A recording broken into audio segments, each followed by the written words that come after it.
Hello friends, నేను మీ Ahmed Pasha. Welcome to the media report. Kadambari Jaitwani YSRCP party యొక్క ప్రతిష్టని దిగజార్చడానికి కొన్ని ప్రయత్నాలన్నీ జరుగుతున్నాయి. ఆ ప్రయత్నాలలో ఒక ప్రయత్నం పేరే ఈ కాదంబరి జైత్వాని. కాకపోతే ఈ కాదంబరి జైత్వాని అసలు ఎవరు అని చెప్పేసి నేను తెలుసుకుందామని కొన్ని ప్రయత్నాలు చేసిన. ఆ ప్రయత్నాలలో నాకు తెలిసిన నిజాలు చూసి నేను షాక్ అయిపోయినా. పెద్ద పెద్ద క్రిమినల్ సైతం చేయడానికి భయపడే పనులని ఈ కాదంబరి జైత్వాని అనే ఒక మహిళ చేసింది. నిజంగా ఈమె చేసిన పనులు చూస్తుంటే క్రిమినల్లు సైతం సిగ్గుపడి తలదించుకోవాలి.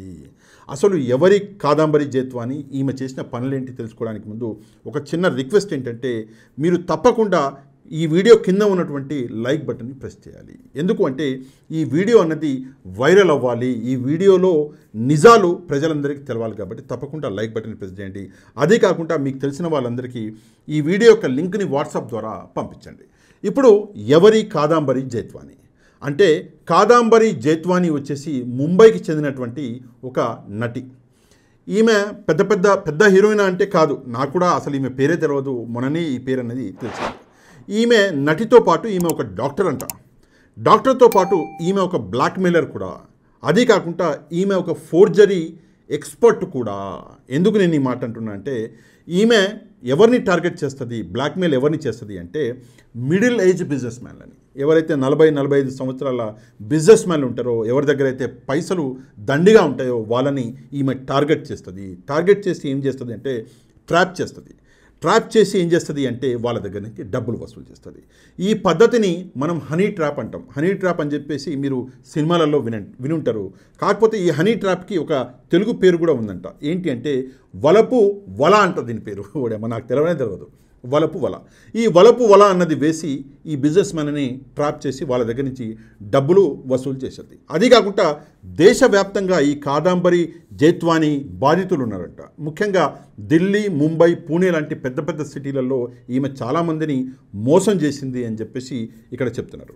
ఢిల్లీలో వ్యభిచార ముఠాలకు కూడా ఈమెతో సంబంధాలు ఉన్నాయని చెప్పేసి ఒక వార్త వస్తున్నది. అది నిజమా అబద్ధం అని చెప్పేసి ఒకసారి మనం చూడాలి. కాకపోతే ఈమె బాధితులు ఎవరు అన్న విషయాన్ని మనం ఒకసారి చూడాలి. ఎవరు అంటే పెద్ద పెద్ద బిజినెస్ మ్యాన్లు. For example Asian Paints Malav Dani అని చెప్పేసి ఉన్నారు. ఆయన మీద ఈమె 2021లో రేప్ కేసు ఒకటి పెట్టింది. దాని తర్వాత ఇక డబ్బులు వసూళ్ళు అవన్నీ జరిగినాయి, మీకు తెలిసిన సంగతే. దాని తర్వాత సజ్జన్ జిందాల్ అని చెప్పేసి ఒక పెద్ద బిజినెస్ మ్యాన్ మీద ఈమె 2023లో ఒక కేసు పెట్టింది. తర్వాత ముంబై పోలీసులు అసలు ఈమె పెట్టిన కేసే ఫాల్సు, ఈమె చెప్తున్న విషయాలన్నీ అబద్ధాలు అని చెప్పేసి చెప్పడం జరిగింది. అదే కాకుండా ఈమె బ్లాక్మెయిలరు, ఫోర్జరీనే కాకుండా ఈమె దేశద్రోహి కూడా. ఎట్లా దేశద్రోహి అంటే, ఎందుకు ఇంత పెద్ద పదం వాడుతున్నంటే, ఈమె దగ్గర 2 పాస్పోర్ట్లు ఉన్నాయి. యాక్చువల్గా 2 పాస్పోర్ట్లు పెట్టడం అన్నది దేశానికి, ప్రభుత్వానికి చేసే పెద్ద ద్రోహం. అది కాకుండా ఈమె దగ్గర 2 ఆధార్ కార్డులు ఉన్నాయి. అది కూడా ఇంకో పెద్ద ద్రోహం. ఇది నిజంగా అసలు ఈ దేశద్రోహులు ఎవరైతే దేశాన్ని మోసం చేస్తారో అట్లాంటి వాళ్ళే 2 పాస్పోర్ట్లు పెడతారు. అది కాకుండా ఈమెకు ఒక బ్రదర్ ఉన్నాడంట. వాడు ఎవడో పెద్ద మాఫియా డాన్ అంట. ఆ మాఫియా డాన్కి ఫోన్లు చేసి వాడి ద్వారా ఫోన్లు చేయించి కూడా ఈమె డబ్బులు వసూలు చేసింది అని చెప్పేసి చెప్తున్నారు. కాకపోతే ఇప్పుడు ఒక మన ఆంధ్రప్రదేశ్కి ఈ మహిళకి ఏంటి సంబంధం అంటే, మన దగ్గర కుక్కల విద్యాసాగర్ అని చెప్పేసి ఒక అంటే ఎక్స్ వైసీపీ లీడర్ అయినటువంటి కుక్కల నాగేశ్వరరావు గారి కొడుకున్నాడు. ఎక్స్ వైసీపీ లీడర్ అని ఎందుకు అంటున్నంటే, ఈ కుక్కల నాగేశ్వరరావు అసలు ఎవరు అంటే, ఈయన టీడీపీలో ఉండే, దాని తర్వాత కాంగ్రెస్ పార్టీలోకి వచ్చిండు. దాని తర్వాత ఆయన వైసీపీలోకి వచ్చి 2014 తర్వాత అసలు ఈయన రాజకీయాలే వదిలేసి ఈయన సొంత బిజినెస్ చేసుకుంటున్నాడు. అట్లాంటి కుక్కల నాగేశ్వరరావు గారి కొడుకు అయినటువంటి కుక్కల విద్యాసాగర్ మీద ఈమె ఆరోపణలు చేస్తున్నది. అసలు ఈ విద్యాసాగర్కి ఈమెకి, ఈ మహిళకి ఏంటి సంబంధము అంటే, వీళ్ళిద్దరూ 2009లో ఒక పార్టీలో కలిసినట్ట. 2009 నుంచి వీళ్ళకి సంబంధాలు ఉన్నాయి. 2009 నుంచి ఇప్పటిదాకా ఈ విద్యాసాగర్, కుక్కల విద్యాసాగర్ దగ్గర 1,32,00,000 రూపాయలు దొబ్బింది ఈ మహిళ. ఎవరు అంటే కాదంబరి జైత్వాని. కాకపోతే 1,32,00,000 రూపాయలు ఒకసారి ఇవ్వలేదు. అప్పుడప్పుడు కొన్ని డబ్బులు ఇచ్చుకుంటా పోయిండు. ఆమె ఎప్పుడు అడిగితే అప్పుడు. కాకపోతే మధ్యలో ఈమె బ్లాక్మెయిలింగ్ కూడా మొదలుపెట్టింది. నువ్వు డబ్బులు ఇస్తావా, నేను నీ మీద రేప్ కేసు పెట్టినా అని చెప్పేసి బ్లాక్మెయిల్ చేస్తే పాపం మనోడు రేప్ కేసులు కూడా అంటే డబ్బులు కూడా ఇచ్చేసినాడు. అది కాకుండా వీళ్ళిద్దరికీ మంచిగా ఉన్నప్పుడు అంటే చెడక ముందు వీళ్ళిద్దరు కూడా ఒకరికొకరు మెసేజ్ చేసుకోవడము, వాట్సాప్లు చేసుకోవడము, ఫోటోలు కూడా పంపించుకోవడం అట్లా చేశారు. సరే అప్పటి ఫోటోలని చూపించి ఇప్పుడు బ్లాక్మెయిల్ చేస్తుంది, అది వేరే మ్యాటర్. కాకపోతే 2009లో వీళ్ళ పరిచయం జరిగినప్పుడు అసలు వైసీపీ అన్న పార్టీని లేదు. ప్రస్తుతం ఈ కుక్కల విద్యాసాగర్ అనే వ్యక్తికి వైసీపీకి సంబంధమే లేదు. కానీ ప్రస్తుతం ఏం జరుగుతుంది అంటే టీడీపీ, ముఖ్యంగా టీడీపీ అనే పార్టీ ఈ మహిళ ఎవరైతే ఉన్నదో కాదంబరి జైత్వాని, ఈ మహిళని వైసీపీ మీదకి ప్రయోగిస్తున్నది. వైసీపీ మీదకే కాదు, వైసీపీతో సత్సంబంధాలు ఉన్న ఐపీఎస్ అధికారులకి కూడా ఈ మహిళని సంధిస్తున్నది టీడీపీ పార్టీ. సరే, ఎవరు ఈ అధికారులు అంటే ఈ అధికారులు మామూలు అధికారులు కాదు. వీళ్ళకి వైసీపీతో సత్సంబంధాలు ఉన్నాయా అంటే అది కూడా అబద్ధం. వీళ్ళ డ్యూటీ అన్నది నిక్కర్చిగా చేస్తారు. ఫర్ ఎగ్జాంపుల్ విశాల్ గున్ని గారు, ఈయన ఐపీఎస్ ఆఫీసర్. విశాల్ గున్ని గారి గురించి మనందరికీ తెలుసు. ఈయన మన ఆంధ్రప్రదేశ్లోనే కాదు, ఇండియాలోనే ఫేమస్ అధికారులలో ఒకడు. ఈయన ఎప్పుడు అబద్ధాలు, చెడు విషయాలకి వెళ్ళడు. ఈయన తన డ్యూటీని నిబద్ధతగా చేసే వ్యక్తి. ఆయన కాకుండా సీతారామాంజనేయులు గారు అని చెప్పేసి ఉన్నాడు అధికారి, ఆయన మీద. అది కాకుండా కాంతి రాణా టాటా అని చెప్పేసి అప్పట్లో విజయవాడ కమిషనర్గా పనిచేసిండు, ఆయన మీద ఈమె అలిగేషన్లు చేస్తున్నది. కాకపోతే ఈ అలిగేషన్లు ఎట్లా మొదలైనాయి, ఇక్కడ మనం ఇంపార్టెంట్ విషయం చూడాలి. ఏంటి అంటే టీడీపీ పార్టీ ఏం చేసింది అంటే ఈ ఇన్ఫర్మేషన్ని, కాదంబరి జైత్వాని అని చెప్పేసి ఇన్ఫర్మేషన్ని కొన్ని మీడియా ఛానల్కి, ఫర్ ఎగ్జాంపుల్ టీవీ5కి, ఏబిఎన్కి లీక్ చేసింది. దీని మీద ఒక పెద్ద ప్రొపగెండా చేయండి అని చెప్పేసి చెప్తే ఈ టీవీ5 వాళ్ళు, ఏబిఎన్ వాళ్ళు మొన్నటి నుంచి 2 రోజుల నుంచి పెద్ద డప్పు అనేది ముగిస్తానే ఉన్నారు. అది కాకుండా టీవీ5లో అయితే ఏకంగా ఈ కాదంబరి జైత్వాని తీసుకొని 2.5 గంటల సేపు ఒక పెద్ద ప్రోగ్రామే చేసిండు టీవీ5లో ఒక యాంకర్. సరే, ఇది జరిగిన కథ. కాకపోతే వాళ్ళకి అంటే ఆ యాంకర్లకి, టీవీ5కి, ఏబిఎన్కి నిజాలు మొత్తం తెలియవు. నిజాలు తెలుసుంటే దెబ్బకి వీళ్ళు అన్నీ మూసుకొని కూర్చునేటోళ్ళు. ఒక వ్యక్తికి 2 పాస్పోర్ట్లు ఉన్నాయంటే ఆ వ్యక్తి ఎంత పెద్ద దేశద్రోహి అయి ఉండాలి. ఈ విషయం అన్నది వీళ్ళకి తెలియదు. ఎవరికి? ఈ టీవీ5కి, ఏబిఎన్కి. ఇప్పుడు నిజాలు ఈరోజు సాక్షి పేపర్లో వచ్చేంతవరకు ఎవరికి తెలియదు. ఈరోజే ఆ మహిళ ఎంత పెద్ద క్రిమినల్ అన్న విషయం తెలిసింది. అయితే అసలు ఏం జరిగింది, ఈ మహిళ ఎందుకని చెప్పేసి ఈ ఆరోపణలు చేస్తున్నది విద్యాసాగర్ మీద అని చెప్తే ఇక్కడ ఒక చిన్న స్టోరీ ఉంది, మీరు అర్థం చేసుకోవాలి. 2009 నుంచి ఈ మహిళ విద్యాసాగర్ రావు గారిని బెదిరించడం మొదలుపెట్టిన తర్వాత ఆయన డబ్బులు ఇచ్చిండు, 1,32,00,000 ఇచ్చిండు.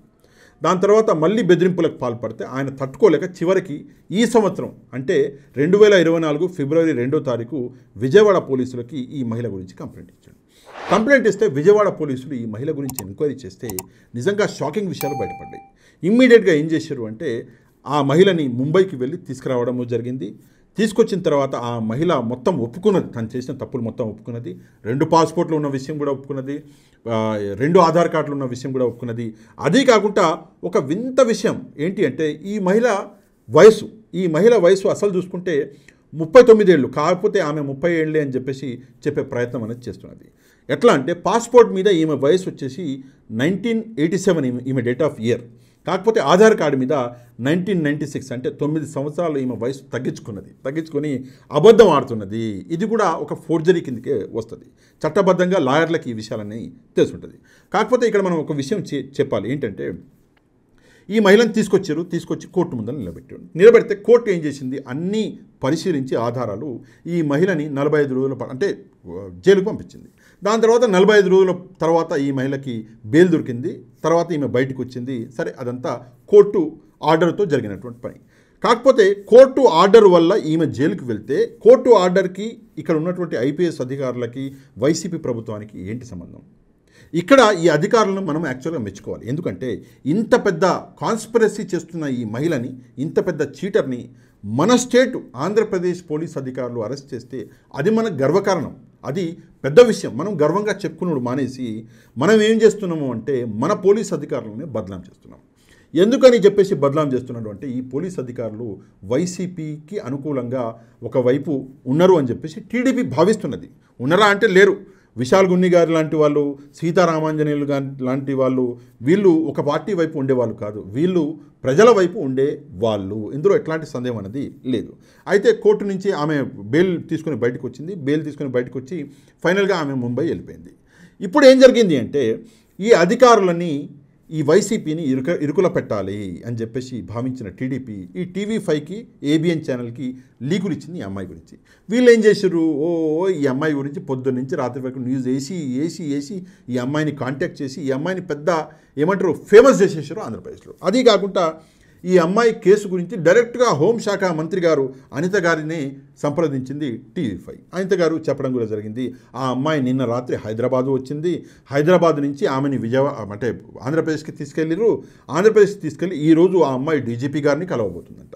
నేను ఇక్కడ ఒక విషయం చెప్పాలి ఏంటంటే, ఈ అమ్మాయి ఎందులో ఫేమస్ అంటే ఎక్స్టార్షన్ చేయడంలో, డబ్బులు వసూలు చేయడంలో ఈ అమ్మాయి ఫేమస్. ఈ అమ్మాయి క్రిమినల్. దీన్ని ఎట్లా ప్రూఫ్ చేయాలి అంటే 2 పాస్పోర్ట్లు ఉన్న ప్రతివాడు ఎవడైనా సరే వాడు క్రిమినల్. అట్లాంటిది ఈ అమ్మాయి క్రిమినల్. ఆ విషయం అక్కడ కోర్టు ముందలా కూడా ఉన్నది. అట్లాంటప్పుడు మీరు ఎట్లా ఈ అమ్మాయిని సపోర్ట్ చేస్తున్నారు అంటే దీని వెనకాల రాజకీయం దాగున్నది. ఏంటి ఆ రాజకీయం అంటే నేను చెప్పిన ఎక్స్టార్షన్. రెండోది, రాజకీయాలు ఎంతలా మారిపోయినాయంటే మన దగ్గర టీడీపీ వాళ్ళు శ్రీకాకుళం జిల్లాలోని యునైటెడ్ బేవరేజెస్ అని చెప్పేసి ఒక పరిశ్రమ ఉన్నది. ఆ పరిశ్రమని ఎవరు టీడీపీ వాళ్ళు వైసీపీ జిల్లాలో జువారి, దాల్మియా అన్న పరిశ్రమని బెదిరిస్తున్నారు. మాకు డబ్బులు ఇవ్వండి అని చెప్పేసి, మాకు ముడుపులు ఇవ్వండి అని చెప్పేసి ఈ పరిశ్రమల యొక్క మేనేజ్మెంట్ని బెదిరిస్తున్నారు. లేకపోతే మీ పరిస్థితి కూడా యాడ్నో ఒక్కడ ఇరికిస్తామని చెప్పేసి ఎగ్జాంపుల్ ఈ కేసును చూపిస్తున్నారు. ఇంతలా ముడుపులు వసూలు చేయడాలనేవి మన రాష్ట్రంలో ఆంధ్రప్రదేశ్లో జరుగుతున్నాయి. అదీ కాకుండా ఇక్కడ ఇంకొక ఇంటెన్షన్ కూడా ఉంది. ఎందుకని వైసీపీని బద్నాం చేస్తున్నది టీడీపీ, ఎందుకని ఈ పోలీస్ అధికారులని బద్నాం చేస్తున్నది టీడీపీ అంటే దీనికి ఇంకో కారణం ఏంటంటే సూపర్ 6. మన చంద్రబాబు నాయుడు గారు ఎలక్షన్లకి ముందు సూపర్ 6 అని చెప్పేసి 6 హామీలు ఇచ్చిండు. ఈ 6 హామీలని నేను నెరవేరుస్తా అని చెప్పేసి చెప్పిండు. కాకపోతే ఆ 6 హామీలు ప్రజలకి గుర్తు రాకుండా ఏమేమి చేయాలో అన్ని పనులు చేస్తున్నారు. లేకపోతే ఒక చిన్న పాప, ఆ పాపని అత్యాచారం చేసి తీసుకెళ్ళి ఏట్ల పడేస్తే వీళ్ళందరికీ ఇంతలా రోషం పొడుచుకు రాలేదు. కానీ ఎక్కడో ఒక క్రిమినల్ వచ్చేసి ఆమెకు అన్యాయం జరిగిందంట తీసుకొచ్చి ఆమెను పెద్దగా అడ్వర్టైజ్ చేసి అసలు రాష్ట్రంలో పెద్ద అది జరిగిపోయింది అని చూపిస్తున్నారు.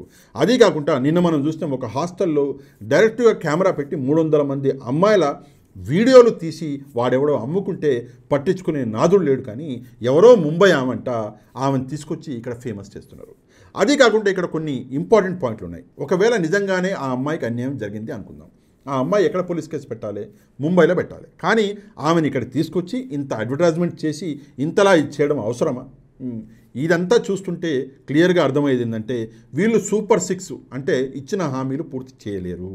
ఈ హామీలు ఎక్కడ ప్రజలు అడుగుతారు అని చెప్పేసి భయపడి ఈ హామీలు గుర్తు రాకుండా ఈ డ్రామాలన్నీ చేస్తున్నారు. నిజంగా ఈ మహిళ గురించి చూస్తుంటే, వింటుంటే, తెలుసుకుంటుంటే ఇంకా విషయాలు బయటకు వస్తూనే ఉన్నాయి. ఇది జస్ట్ ట్రైలర్ మాత్రమే, ఇంకా చాలా విషయాలు ఇంకా బయటకు వచ్చే ఉన్నాయి. డెఫినెట్గా వైసీపీ అన్నది ఈ విషయాలన్నీ బయటికి తీసుకొస్తుందని చెప్పేసి నేను నమ్ముతున్నా. ఇంకో ఇంపార్టెంట్ విషయం, ఎవరైతే విద్యాసాగర్ మీద ఈ అమ్మాయి విద్యాసాగర్కి వ్యతిరేకంగా ఈ అమ్మాయి ఆరోపణలు చేస్తుందో ఆ విద్యాసాగర్కి వైసీపీ పార్టీకి సంబంధమే లేదు. ఆ విద్యాసాగర్ వైసీపీ పార్టీలో మెంబరు కాదు, విద్యాసాగర్ వైసీపీ పార్టీలో నాయకుడు కాదు. అట్లాంటప్పుడు విద్యాసాగర్కి వైసీపీకి ఏంటి సంబంధం? ఇది ప్రజలు అర్థం చేసుకోవాలి. తప్పకుండా ఈ విషయంలో ఇంకా కొన్ని కొత్త కోణాలు అనేవి బయటికి రావాలి. తప్పకుండా ఈ అధికారులు, ముఖ్యంగా ఎవరైతే అధికారులు ఉన్నారో ఆ అధికారుల గురించి నోటికొచ్చినట్టు వాగుతున్నారు. కొంతమంది న్యూస్ ఛానల్కి రాగానే కూర్చొని ఇష్టారీతిన వాగుతున్నారు. వాళ్ళందరికీ నేను ఒకటే విషయం చెప్తా, ఒక వ్యక్తి IPS అవ్వడానికి పడే కష్టం అంతా ఇంత కాదు. తాను 24 గంటలు చదివి కష్టపడి IPS అన్న ఆఫీసర్ అవుతాడు. అట్లాంటి వ్యక్తుల గురించి చిల్లర మల్లర మాటలు మాట్లాడే ముందు ఆలోచించుకోవాలి. సరే, మాట్లాడేటోడు పెద్ద తోపా తుర్మా అంటే వాడు ఒక అన్ఎడ్యుకేటెడ్ ఫెలో, వాడికి చదువు లేదు, సంతే లేదు. వాడు వచ్చేసి ఇంత పెద్ద హైలీ ఎడ్యుకేటెడ్ ఒక సివిల్ సర్వెంట్ని పట్టుకుని మాట్లాడుతున్నాడు అంటే ఇది నిజంగా సిగ్గుచేటు. ఇట్లాంటి విషయాలని మాట్లాడడం మానేయండి. నిజాలు తెలుసుకోవడం మనకి అవసరము. జరిగినది ఒక మంచి పని, ఒక నేషనల్ క్రిమినల్ని పట్టుకొచ్చి ఆంధ్రప్రదేశ్ పోలీసులు ఇక్కడ కోర్టు ముందర నిలబెట్టారు అంటే ఇది మనకి గర్వకారణం. ఆ విషయాన్ని తెలుసుకోవడం మానేసి ఆమె ఒక మహిళ అని చెప్పేసి చెప్తున్నారు. మహిళ అయితే తప్పు చేయకూడదు అని చెప్పేసి గ్యారెంటీ ఉందా? అంటే మీ లెక్క ప్రకారం తప్పు చేసే వాళ్ళందరూ పురుషులు, తప్పు చేయని వాళ్ళందరూ మహిళల్లో ఎవరు తప్పు చేయలేదా? పురుషుల్లో ఎవరు మంచోళ్ళు లేరా? ఈ విషయాన్ని ఒకసారి గమనించాలి. ఇక నేను మాట్లాడాలంటే చాలా విషయాలు చెప్పొచ్చు. టీడీపీలో ఇంతమంది ఉన్నారు, ఇన్ని విషయాలు మాట్లాడవచ్చు, కానీ అదంతా చిల్లర మల్లన మాట్లాడతాయి. నేను ఈ విషయాన్ని సైడ్ ట్రాక్ చేయదలుచుకోలేదు. తప్పకుండా ఈ మహిళ గురించి ఈ నిజాలు బయటికి రావాలి. తప్పకుండా ఈ వీడియోని వైరల్ చేయండి. ఈ వీడియో కింద ఉన్నటువంటి లైక్ బటన్ని ప్రెస్ చేసి ఈ వీడియో యొక్క లింక్ని మీ వాట్సాప్ గ్రూపుల ద్వారా అందరికీ పంపించండి. తప్పకుండా నెక్స్ట్ వీడియోలో కలుద్దాం. అంతవరకు థ్యాంక్ యూ వెరీ మచ్. జై హింద్.